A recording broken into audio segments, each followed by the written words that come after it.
Back to news. Tirumala పరిధిలోని డ్యాంలు జలవనరుల శాఖ పరిధిలోకి తీసుకెళ్లే ప్రయత్నం చేస్తుంది ప్రభుత్వం. భవిష్యత్తు అవసరాలు దృష్టిలో ఉంచుకుని జలాశయాల్లో నీటి నిల్వల పెంపుపై దృష్టి పెట్టింది.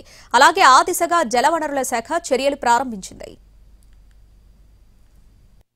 ఏడుకొండల వెంకన్నను దర్శించుకునేందుకు నిత్యం వేల సంఖ్యలో భక్తులు తిరుమలకు వస్తూ ఉంటారు.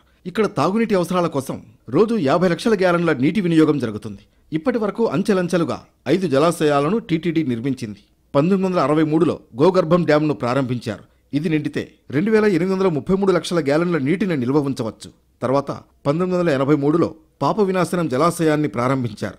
తర్వాత ఆకాశగంగా, కుమారధార, పసుపుధారలు అందుబాటులోకి వచ్చాయి.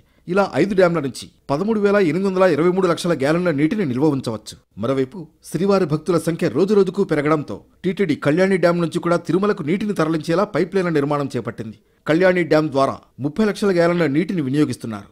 మరోవైపు కండలేరు నుంచి కూడా తిరుపతికి 40 కోట్ల వ్యయంతో పైప్లైన్ నిర్మాణం చేపట్టింది టీటీడీ. ఈ నీటిని తిరుపతి అవసరాలకు తరలిస్తే కళ్యాణి డ్యాం నీటిని పూర్తిగా తిరుమల అవసరాలకు వినియోగించుకునే వీలుంటుంది. ప్రస్తుతం తిరుమలలో డ్యాంలను జలవనరుల శాఖ పరిధిలోకి తీసుకువెడుతోంది ప్రభుత్వం.